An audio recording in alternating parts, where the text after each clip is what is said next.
Hi, hello. Welcome to Theology on Tap. I'm here in Las Vegas. Hope you can hear me fine. Early in the morning, looking at the view, I thought about I share some story in the Bible, something that speaks to me and hopefully will speak to you as well. I think it's in the book of John chapter 2. I think, most likely it is. It says that the multitude of people were following Jesus Christ. And then comes the next verse that many people may have skipped over or did not understand. But the next verse says, but Jesus did not entrust himself to them. So he was basically walking away from these people that are following him. Now, if you're a preacher or if you have a church, and you have a lot of followers, why would you walk away from them, right? You gotta shepherd them and things like that. But Jesus did not entrust himself to them. And because it says that Jesus knew their heart. Jesus knew their heart.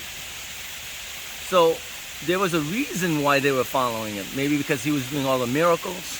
They wanted something from Jesus. Maybe some of them wanted Jesus to basically overthrow the government and rule the world from Israel. Maybe that's the case. I don't know. But whatever was in their heart, Jesus didn't like it. So he did not entrust himself to them. So when I was going over that verse, it kind of reminded me of the story of Elijah and Elisha. So Elijah, if you remember, were following Elijah for a while. And few times, I think 3 times, Elijah tells Elisha to stay behind or he needs to move on. But Elijah didn't listen. He kept on following. And they get to the point of Jordan River.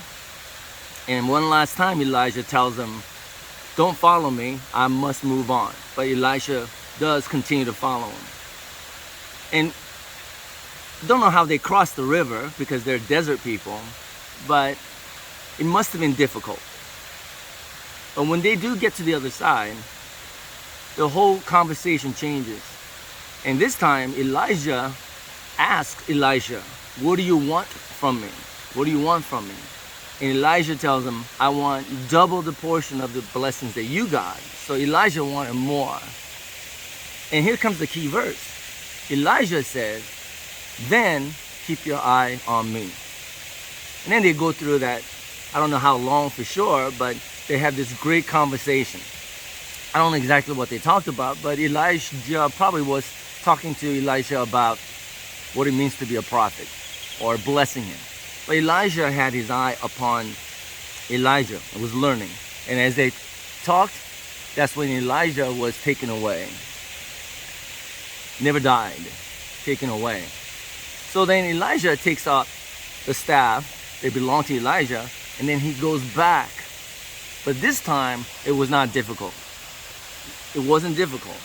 When he got to the Jordan River, the river splits open so he could walk across. And when he gets to the other side, he does enormous amount of miracles. Well, great blessing to everyone. In fact, his miracles are very similar to what Jesus did. So in comparing those two stories, what I get is this, that we could follow Jesus, but why? What is in the heart? I think that's very important. Is it because we go to God or we go to Jesus saying, Lord, help me with this and help me with that, the business to sickness to, we could always want something from him. Or are we kind of like Elijah, no matter how difficult things may get, we continue to follow. And through that relationship, we could ask Jesus, to teach us.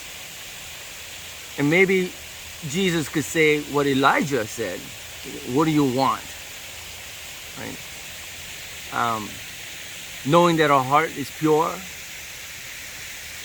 Jesus will give us the desires of our heart. Right? So I guess in this story, it's a good thing to remember to ask, why do we follow Jesus? Why do you believe? Where is the heart? Is it pure?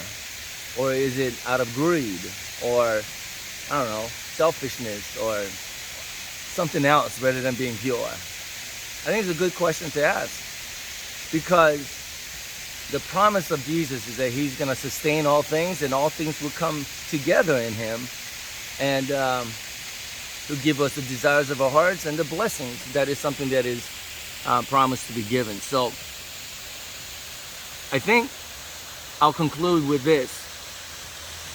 If you're following Jesus Christ, we need to think about our heart and try to think about what are we following him. And as we continue to follow him, and he has given us a spirit to follow, to live our lives, I think the important thing that Elijah learned was keep your eye on him. Follow him, regardless of how difficult things may get. Because once we have that connection, maybe, hopefully,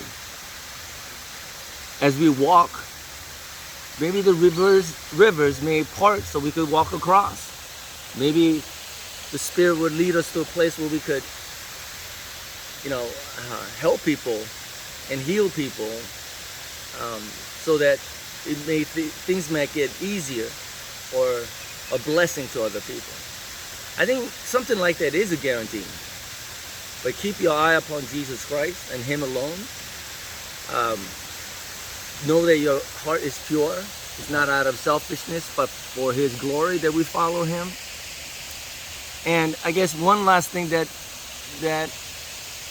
I gather from that story is sometimes when people follow you, or sometimes when they follow you, want to be friends and stuff, maybe it's not out of pure intention either. We don't owe anybody anything. So sometimes it's okay to walk away, I guess. That's something that some of us need to learn as well. But either way, keep your eye upon Jesus Christ. Keep your eyes upon him, and all things will work out for good. That's something I believe that the Bible promises. Anyway, good view, isn't it? It's a great thing. Sometimes we need a break once in a while. God bless you, and I'll see you next time.